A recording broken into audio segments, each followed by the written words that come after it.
Hello everyone, this is Aegon of Astora, and welcome to my blind playthrough of Dark Souls 3.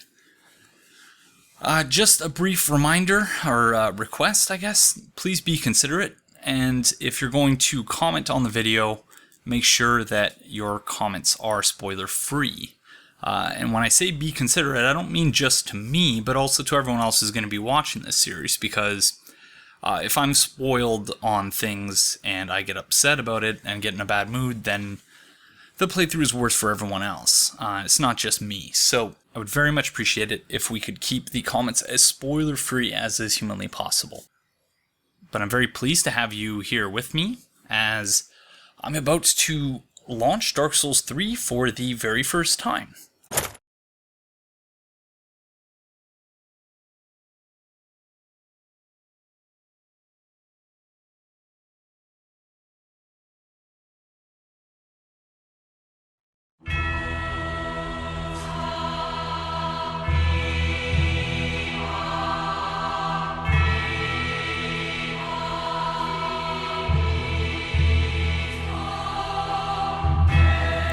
That's pretty cool. That is very, very cool. It's the first time I've seen this.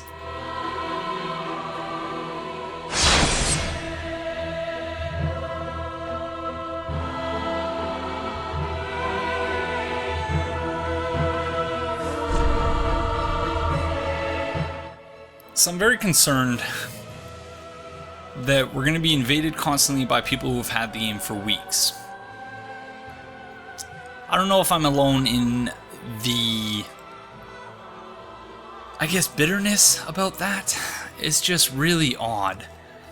I've criticized Sony many times in the past for how it is that they kind of, they had an about face about FromSoft and their games. After Demon Souls, they were very dismissive of the Souls games. Oh, that's not good.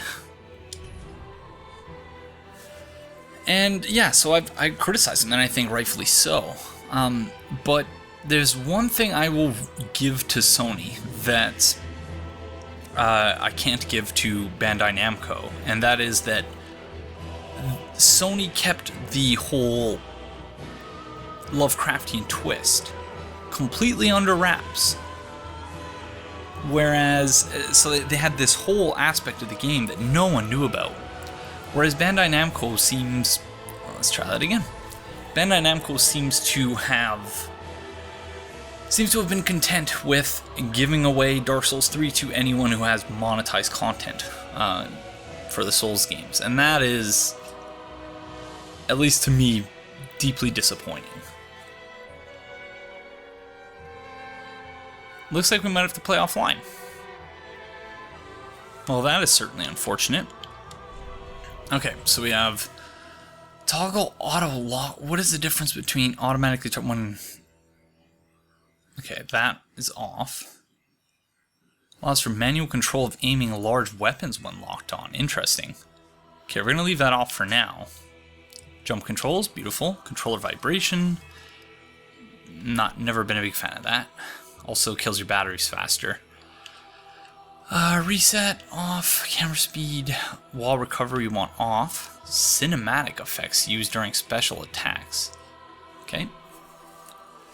This is a very important consideration here, because it's different for every one of the Souls games that I've recorded gameplay for.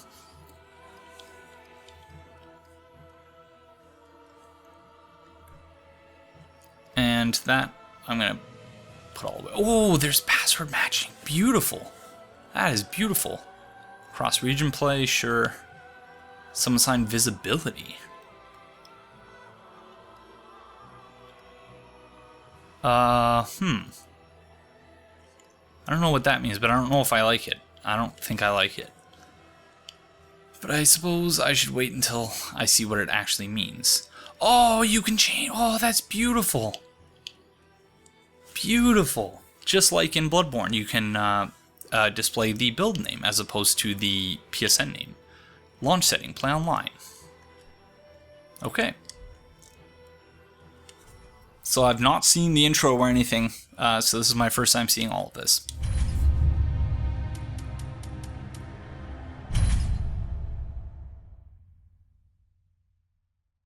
Yes, indeed. It is called Lothric, where the transitory lands of the Lords of Cinder converge.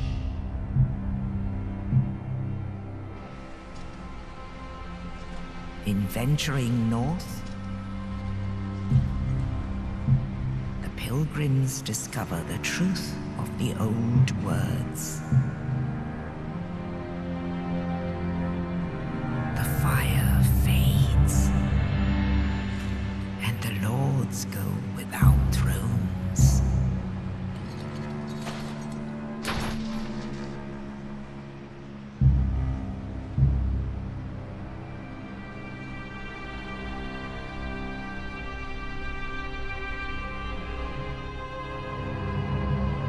When the link of fire is threatened, the bell tolls,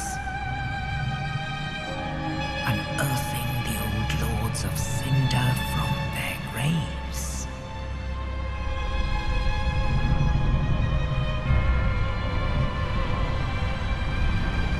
Aldrich, saint of the deep,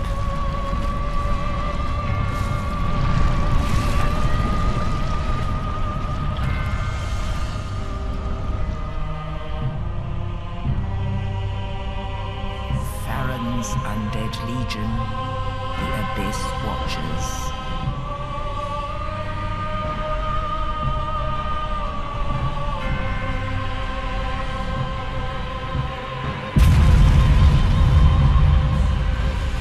And the reclusive lord of the profaned capital,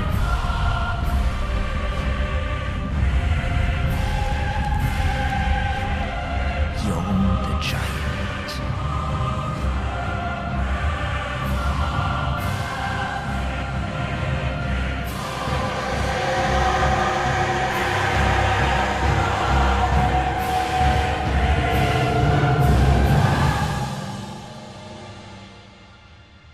Only in truth, the lords will abandon their thrones.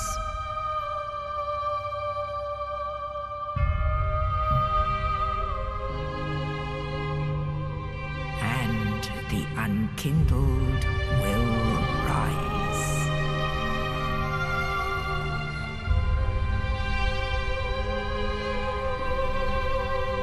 Nameless, accursed undead, unfit even to be cinder. And so it is that ash seeketh embers.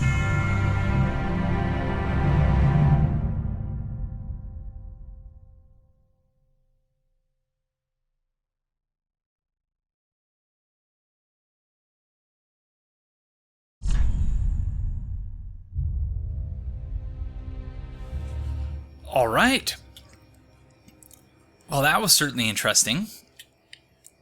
A couple things I noticed, but I don't even know if I'll be able to keep it all straight in my head. The Abyss Watchers, I think that as they were called, the one guy seemed to be using Artorias' either a facsimile of or Artorias' greatsword itself.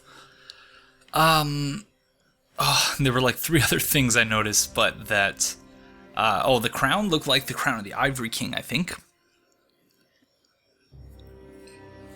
And there were a couple other things, but and I'm sure everyone's already analyzed it to death, so I'm sure I'm not actually adding anything. But just the things I've noticed, because again, even though I've been spoiled on several things, I have remained mostly unsullied. So for those of you who have never seen a blind playthrough of mine, the first time I play a Souls game or just RPGs in general, I always name my first build Regret.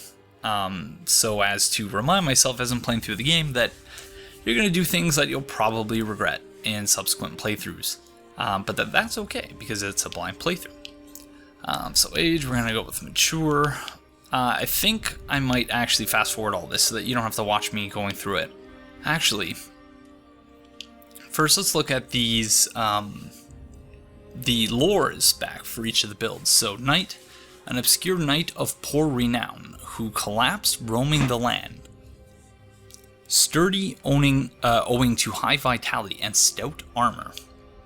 Mercenary, a mercenary and veteran of the battlefield. High dexterity allows masterful wielding of dual scimitars. Warrior, descendant of northern warriors, famed for their brawn, utilizes high strength to wield a heavy battle axe. I don't know if any of you are familiar with Rurikon. He does a lot, or at least in the past, he did a lot of Dark Souls playthroughs. I'm almost certain that this is going to be the build that he'll start with, because he's all about like dwarfs and stuff. So that looks like a Rurikon build through and through. Ironbreaker is what I believe he calls it. Herald, a former herald who journeyed to finish a quest undertaken, wields a sturdy spear and employs a gentle restorative miracle. Well, isn't that nice? Thief, a common thief and pitiful deserter, wields a dagger intended for backstabs alongside a military-issued bow. An assassin who stalks their prey from the shadows, favors sorceries in addition to thrusting swords. Sorcerer, a loner who left formal academia to pursue further research, commands soul sorceries using high intelligence. Some really nice looking starting gear. A pyromancer from a remote region who manipulates flame.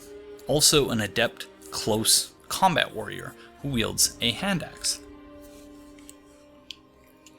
Cleric, a traveling cleric who collapsed from exhaustion, channels high faith to cast many and varied miracles.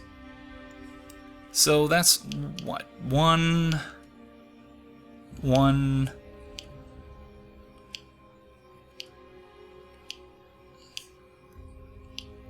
So both the mercenary,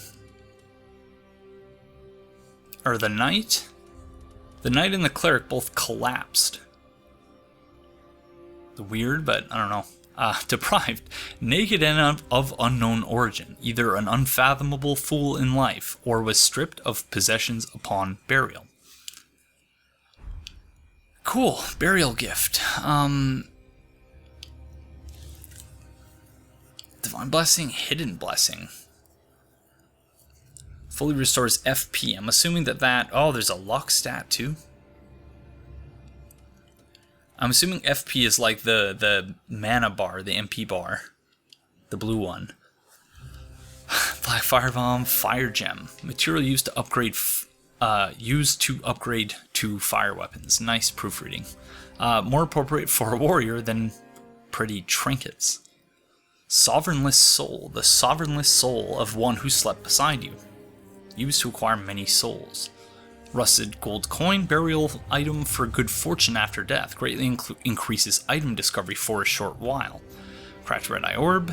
Become a dark spirit, invade another world. Young white branch. Branch of a young white birch. Perhaps an offering of peace. Can be used to blend into environment, but only once. Oh, so that's a silver talisman. So there doesn't seem to be any obvious choice here. Whereas in Dark Souls 1, it was the Master Key. In Dark Souls 2 is the Bonfire Ascetic. That's an upgrade material, but only for fire weapons, so that's pretty specific. This Sovereignless Soul doesn't... it says acquire many souls, but Sovereignless doesn't sound like a very good... burial item for good... Great, okay, that's just for item discovery. Cracked red eye orb, young white branch. I guess we'll just go with the life ring, why not? Face presets. Oh, more lore, okay. Northern Warrior. The face of a warrior, as if hewn from rock. It's been long whispered in jest. Northerners are born weathered and old. Astora Noble. The features of a true blue blood. Blue of eye and fair of hair. A little reminder of Astora's former glory. Unfortunately, someone spoiled that for me already, but... Dragon Academy student. Intelligent face with fine lines, often ribbed for looking like apprentice. Okay. Kareem Novice, the face of a cheerless cleric of Kareem. Novice is used as something of a derogatory term for men of the cloth. Katarina Merrymaker, the large eyes and mouth give this face a look of jubilation. From Katarina, known for its zest for life and love of drink. Serpentine Traveler, an uncommon face defined by its narrow eyes and thin lips. Some praise it as the visage of a true dragon. Great Swamp Outcast, whoa, that's ugly. A uniquely deformed face, or perhaps merely ugly. Prejudice births malcontents, and malcontents swarm to the Great Swamp. Londor Shadow of Death, a lifeless face, almost that of a hollow. Londor is a realm of those hollow and old, and Erythilian, the features of the old gods, as if from legend. They say children born like this are fated to be taken to the Boreal Valley. Cool. Well, if it's not obvious to you which one we were going to choose here, it should have been. We're going to be this, even though this isn't the Aegon of Astora build, but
alright, I think that's good. Really cool. Really cool that they carried over the save slots for the builds. Very pleased about that. So I think we're going to be the knight. I can't tell what sword that is, but it looks like a longsword, in which case that is our weapon. At least until we find the claymore or the bastard sword. But yeah, I think that's us. So, let's get started. Dark Souls 3.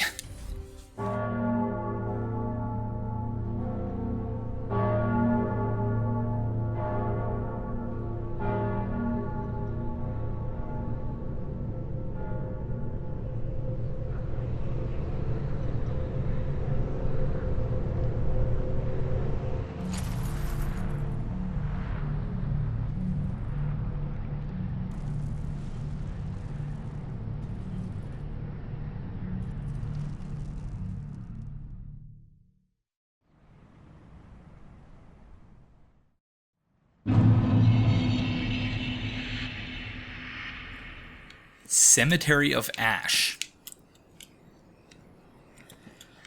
And it looks like we just literally, yeah, emerged out of a pile of ash. Alright, so let's see what we have in terms of buttons. So this is a longsword, I think. Oh, beautiful. That is wonderful that we're starting with that. A balanced, widely used standard straight sword. Inflicts reliable standard damage as well as high thrust damage. Skills, stance. While in stance, use normal attack to break a foe's guard from below, and strong attack to slash upwards with a forward lunge. That is going to take a lot of getting used to, I think. Knight Shield. Orthodox shield of the kind commonly used by low-ranking knights. Medium shields are the most average of shields, providing a practical balance of damage absorption, stability, and weight. Skill, parry. Repel an attack at the right time to follow up with a critical hit. Works while equipped in either hand. So that's, yeah, that is going to take some getting used to the whole soul arts thing, because I don't know anything about... Oh! Oh, that's nice. That is nice. I'm liking what I'm seeing so far. Knight Helm. Helm of lowly knight, fashioned from solid iron.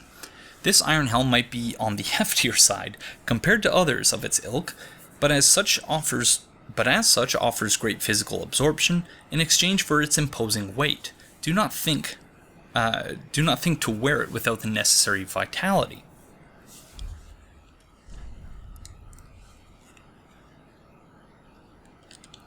Unfortunately, they didn't carry over the... Oh, they did! It's just, instead of R2, it's R1, and you can swap, you can change between your different equip areas. Awesome. Very, very cool. What else do we have? We have... Estus Flask. The undead treasure these dull green flasks. Fill with Estus at bonfires, and drink to restore HP. The journey of an undead has always traced the bonfires, and no journey of import has been made without an Estus Flask. The dark sign is the sign of an accursed undead.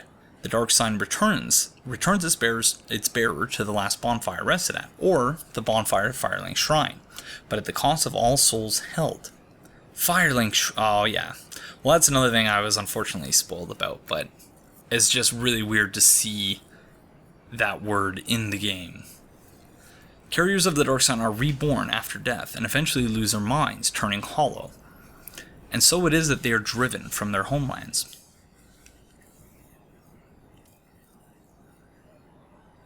Way of White Circlet. So the Way of... I already knew that the Blue Sentinels were back in the game because someone posted a video called Where to Find the Blue Sentinels in Dark Souls 3. Thank you, person. Well, I'm no longer subscribed to. Those who engage in unjust deeds when in contact with other worlds will lose their connection to them. Way of White Circlet assumes such sin as their own, but are found few and far between. Acting without honor will never be without risk. So similar to the item, I don't even remember what it was called because I never used it, in Dark Souls 2, that you use to restore your connection to other worlds after burning a human effigy at the bonfire. Alright, I think that's about it. Might as well get started. So is that... So that's just a parry, but it doesn't... I'm assuming it doesn't take away any of the...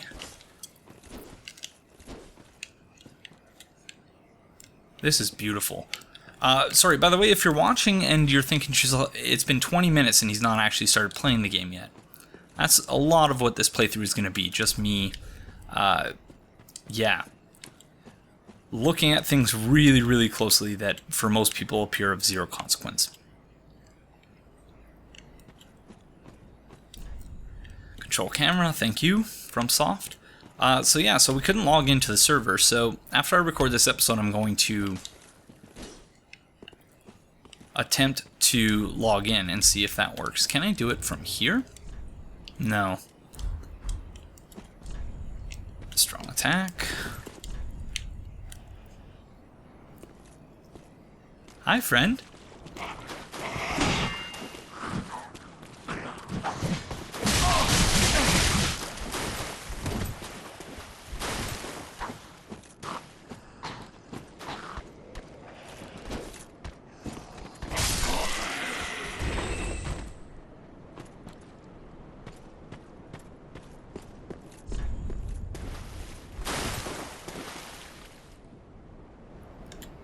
What is that? It's clearly an item, but I think there's also an enemy over there.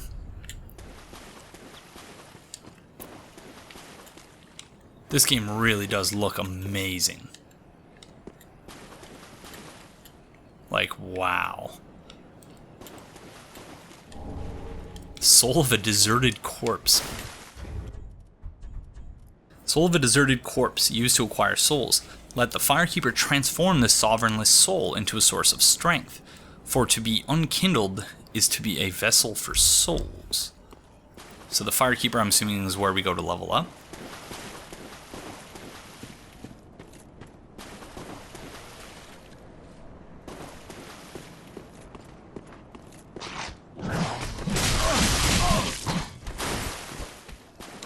So I have no idea what the parry timing is like.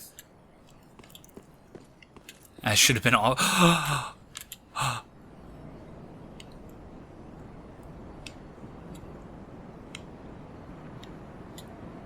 Oscar?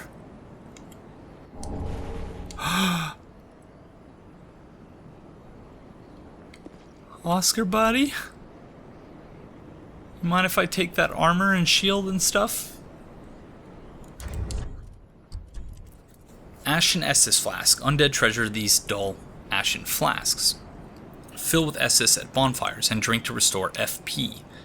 Quite befitting of an unkindled. An Ashen Estus Flask turns a bonfire's heat cold. Okay. Okay, Oscar. He's sitting in the exact same pose that we find him in the Northern Undead Asylum, where he's sort of looking up at the spot where he was crushed through the roof. Oh, sorry, Oscar, buddy. At least we don't have to put him out of his misery this time. Obviously, I know it's not likely to actually be Oscar, but it is, yeah. Okay, parry.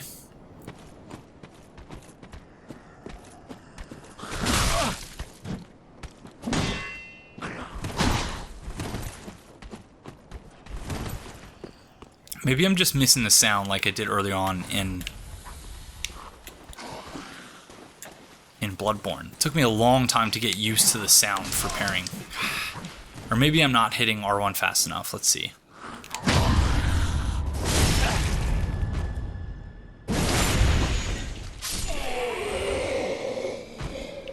That's pretty cool. Yeah, I was just completely missing the timing. Oh, and I very much like how you can see how the Estus Flask, you actually get a visual indication, at least it looks like you do, of how many charges you have left.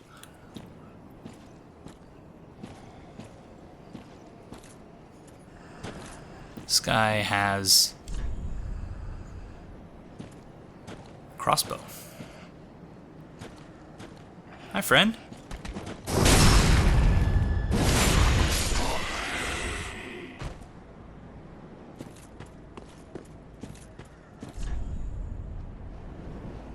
Oh, while two hand. Oh, interesting. I don't think this weapon has any skills, though. Whoa.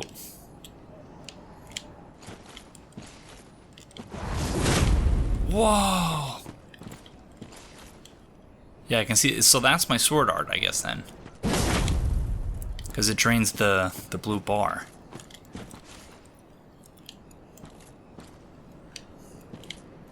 That's pretty cool. But yeah, again, it's going to take some time to get used to, I think.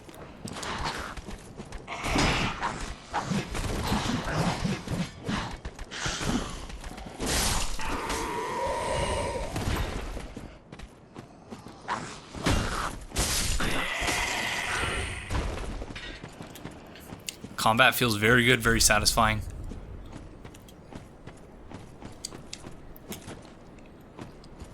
The movement in general. Oh, sorry, friend. What's wrong?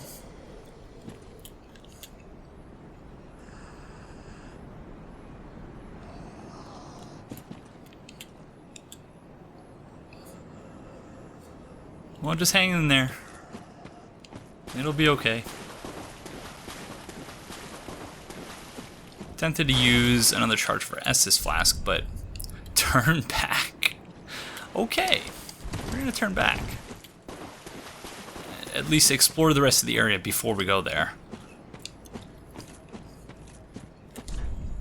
I'm assuming there's going to be a boss fight there of some sort. Wow. So we're in basically the same place. Because the Northern Undead Asylum is also in the mountains like this. And didn't it say we were from the north? Or no, I think I'm thinking of one of the character descriptions.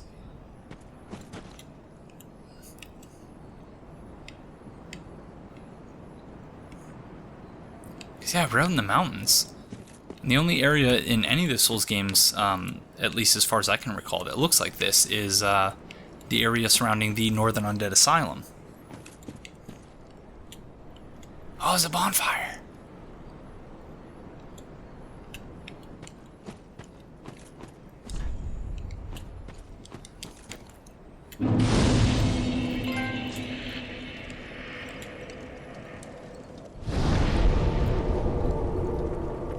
Rest.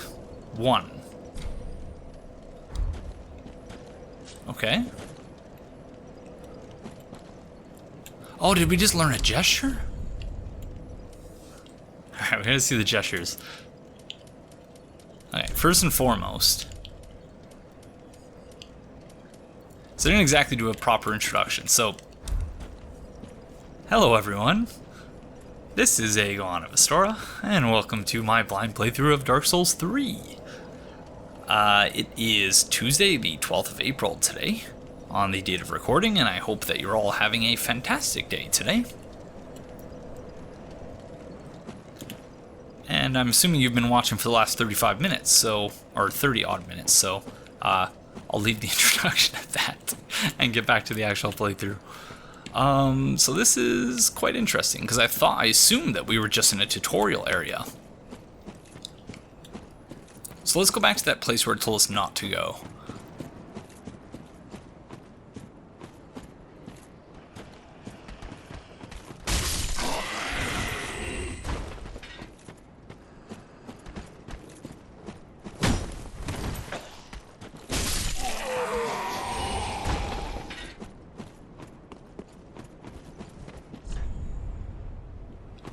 Okay, so we have been here. Alright. Let's go to the place it told us not to go. Again, you're always going to regret things on your first playthrough, so fuck it, just go for it.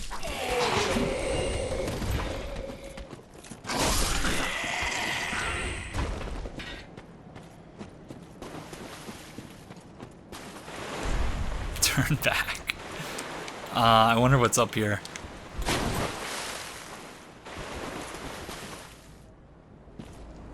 Let's go slowly.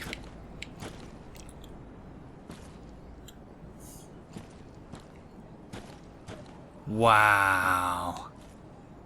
Oh, that's got to be a boss. There's no way that's not a boss. I don't know where the fog gate would go, but wow.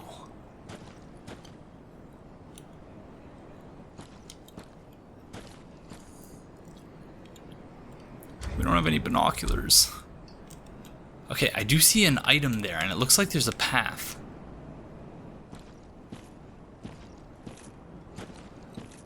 Just hang out there, friend. Oh, no, no, no, no, no. Stop. It's a giant... Oh my god, no. Stop it. Stop.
That was pretty cool.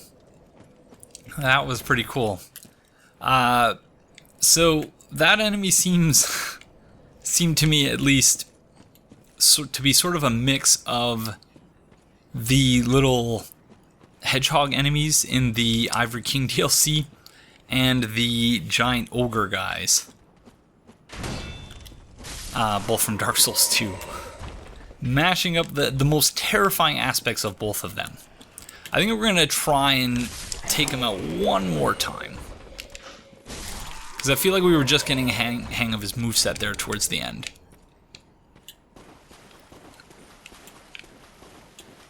It was pretty intense. Because I have a feeling like he's going to drop something good.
Alright, I got greedy there and I paid for it, so let's move on.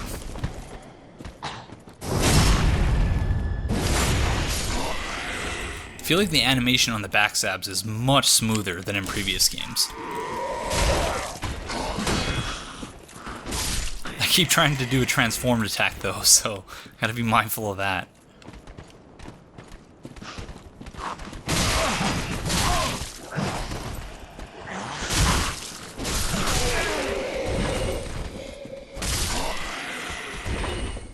I totally should have seen that ambush coming.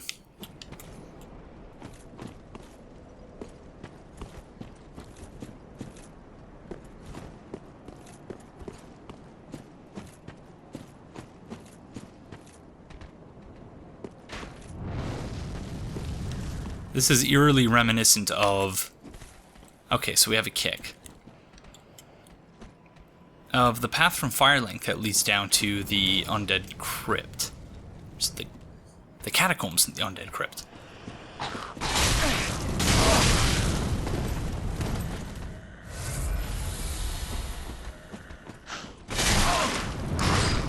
That kick is really slow to trigger.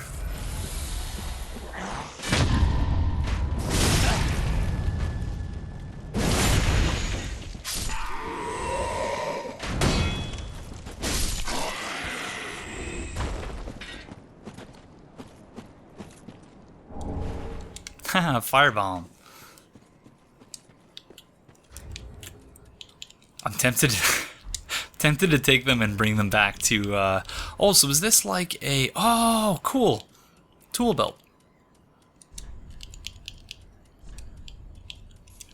Tempted to go back and use the fire bombs on that Seath crystal hedgehog thing.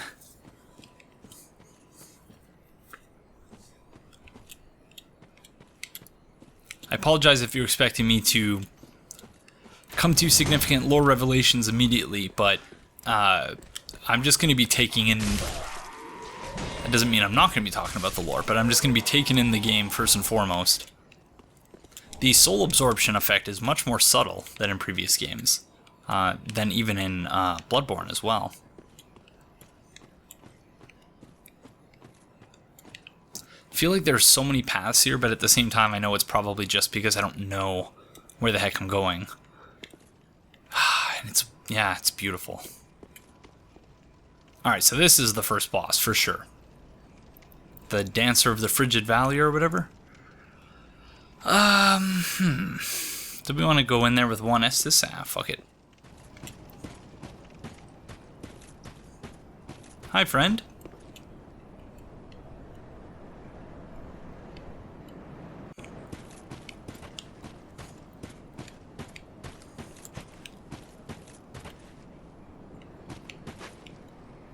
There's like a giant Nido-esque casket there.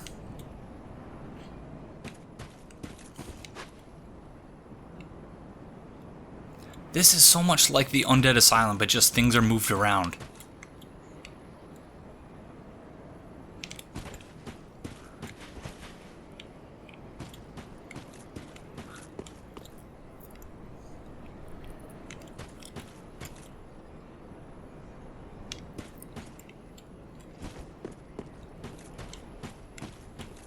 See if we can go by him. Guy reminds me a little bit of Artorias, but maybe it's just because he's a big dude in armor. I don't know if it goes anywhere near beyond, or if it goes beyond that whatsoever. I'm assuming this is going to be locked, or that it just won't have a prompt at all. All right, no other choice.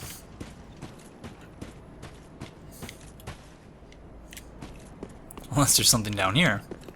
No.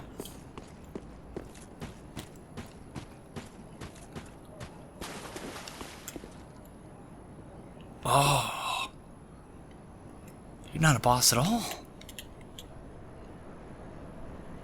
Why? What is this stuff coming out of your neck?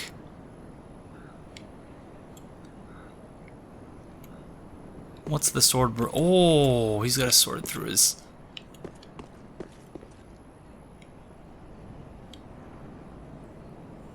I can't tell if he was stabbed or if he committed seppuku. I would imagine stabbed, because I don't think he would be in that position.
Oh dear God, that was frightening.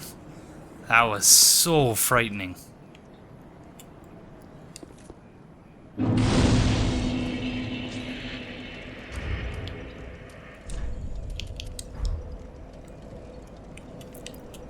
I guess I should have checked before to see if we were in hollow mode or not, because I assume Ember Restored is Humanity Restored.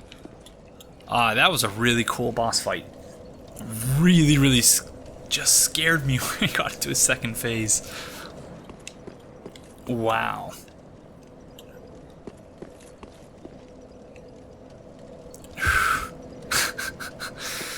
Good times. Alright, I was considering whether or not to stop it there, but I think we might as well proceed for now. Oh, we picked up a sword, didn't we? I assume that it's a key item, yeah. Coiled sword. Sword missing from the shrine bonfire cannot be equipped as a weapon. Thrust into the shrine bonfire to restore its power and enable travel between bonfires. This sword is only bequeathed to chosen Ash, as judged by the Udex, who awaits the arrival of Ash as a scabbard.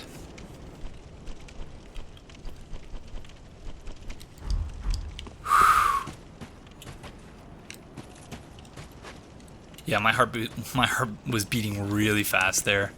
That was nuts.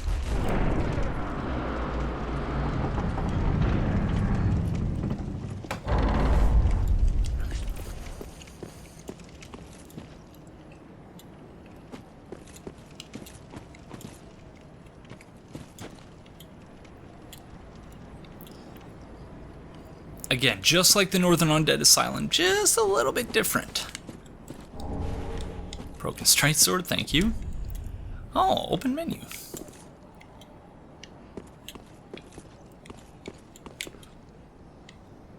Alright, we have some more friends. Oh, and we have...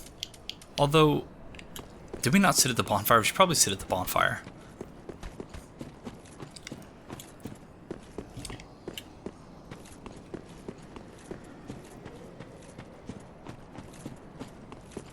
Very intrigued. Whoa, whoa, whoa, whoa. No, no, nope, nope, nope, nope, nope. Did not mean to go in there. Let's get back to the boss room. I'm very intrigued by the whole Ember Restored thing. Oh no, this isn't the right place either. Where's the bonfire? East-West shield. Oh, shite. We need to refill our Estus flask.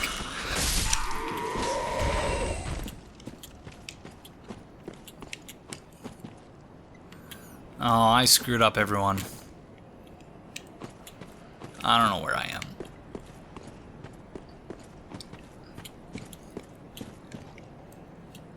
And I got 3,300 or 3,002. Whoa! Oh my.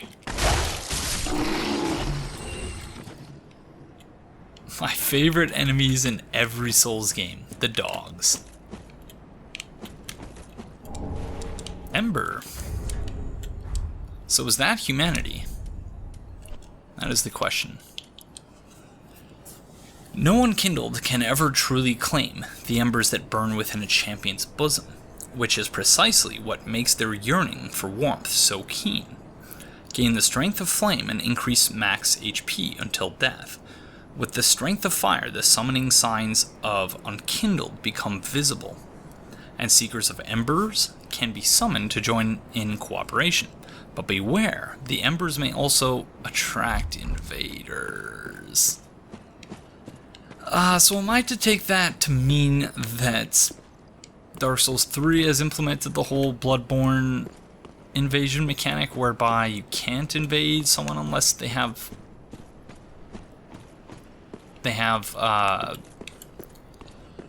unless they've summoned someone? I really hope that that's not what that's saying, because that would be really... I'd be okay with it if it were just an increased chance of being invaded, but not if that were the only chance. But I suppose we'll see.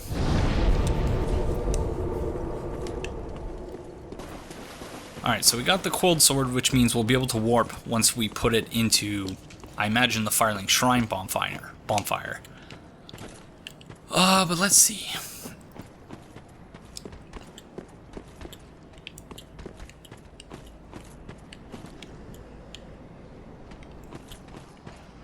This place is, yeah. Again, I apologize if you're expecting me to have brilliant commentary on everything right out the gate, but I'm just taking everything in. Soaking it in.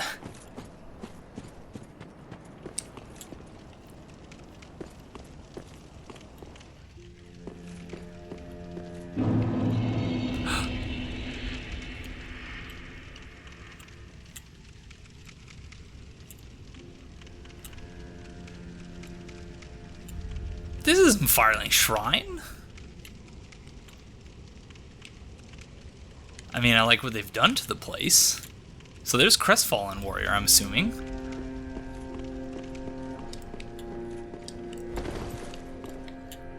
I mean, I like what you guys have done to the place, but I'm getting a very different vibe here. The bonfire will deliver thee to Lothric.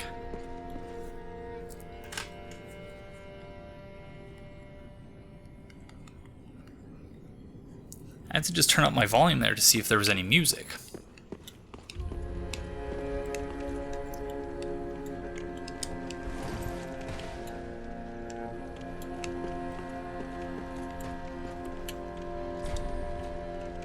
Holy King Lothric, last hope of his line.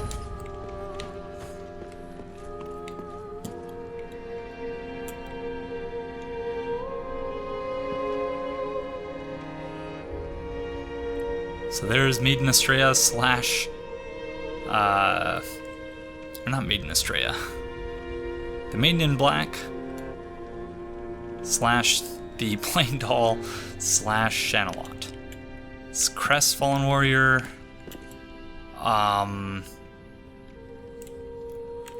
Okay, so this is really, I think, in many ways, the realization of a vision that they had for Dark Souls 2. Whereby they would mix the hub-spoke system with a, yeah, like a hub sort of, I see a shiny. Yorm the Giant, the profaned capital. This is the guy they mentioned in the introduction, I believe.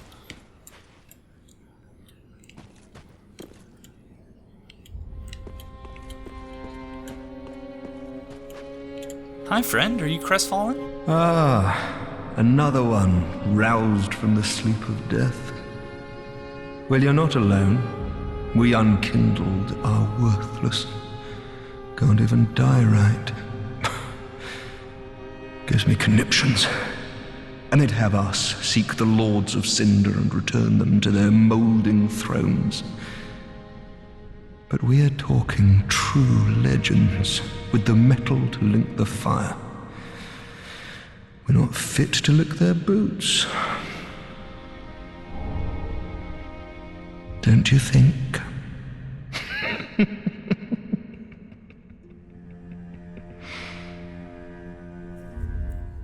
I don't know about you, friend, but I've linked the fire like at least 20, 25 times. What a sick joke. Asking us to seek the Lords of Cinder and return them to their moulding thrones. We're talking true legends, those who would link the fire. We're not fit to lick their boots.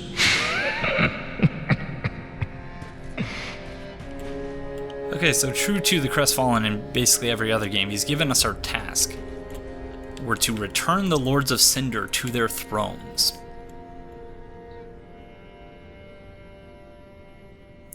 It looks like there is already one here, though.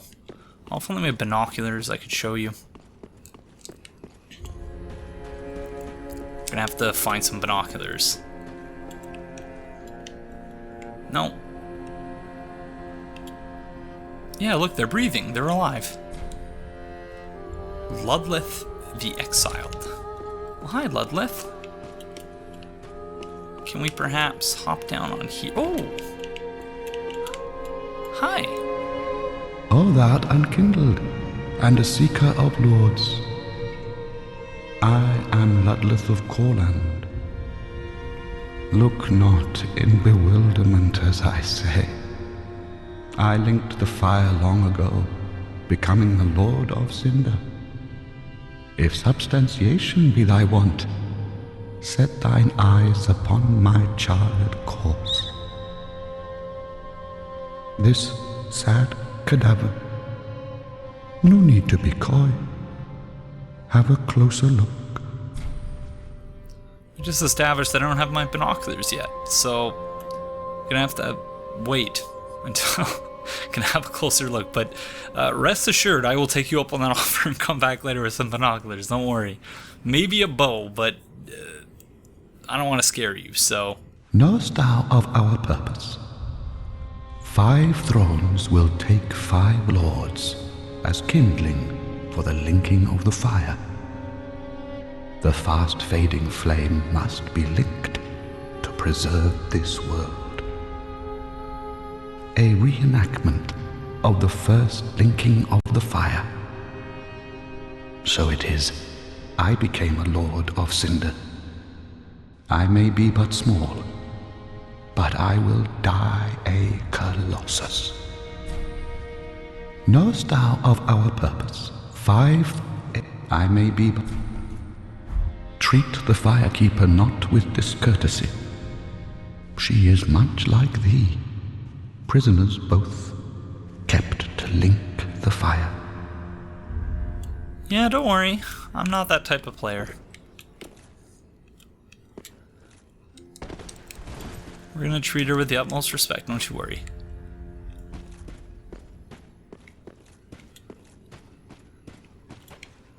Okay, I shouldn't stray too far here.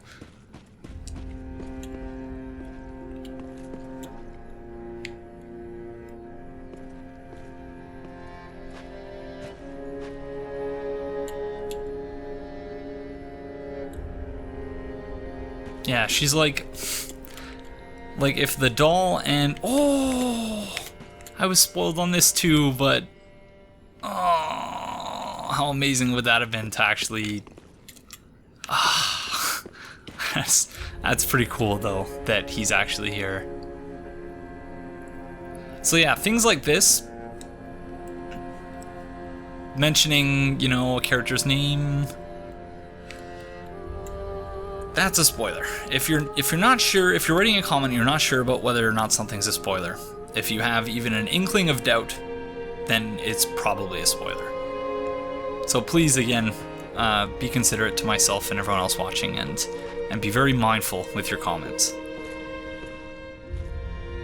Welcome to the bonfire, unkindled one. I am a firekeeper. I tend to the flame and tend to thee. The lords have left their thrones and must be delivered to them. To this end I am at thy side. Ashen One, to be unkindled is to be a vessel for souls. Sovereignless souls will become thy strength. I will show thee how. Ashen One, bring me souls plucked from their vessels. Ashen One, to be so I will show thee how. Ashen One, bring me. It's good to see that the goddamn 6-axis gestures are still as... I wish you could deactivate them. Very well. Then touch the darkness within me. Take nourishment from these sovereignless souls. So again, laying the Demon Souls references on very thick. Touch the darkness inside me as opposed to touch the demon inside me.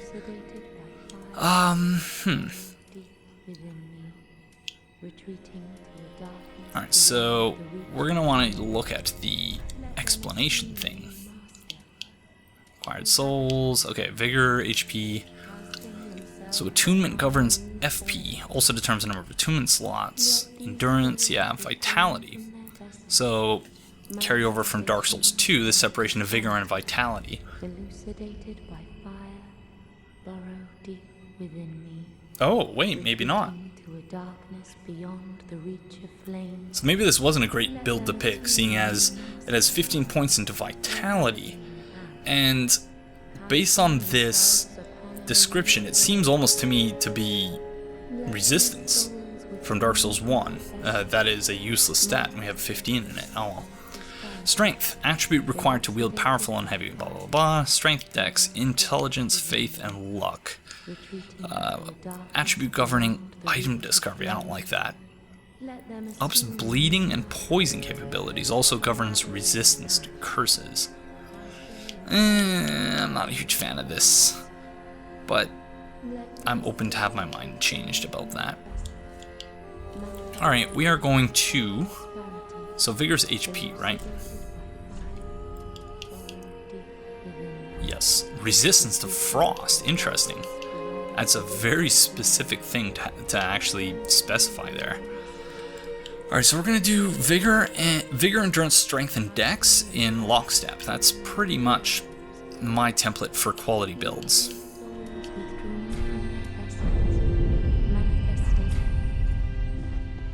Farewell, Ashen One. May the flames guide thee. Alright, well, I think that's as good a place to end episode 1 as any.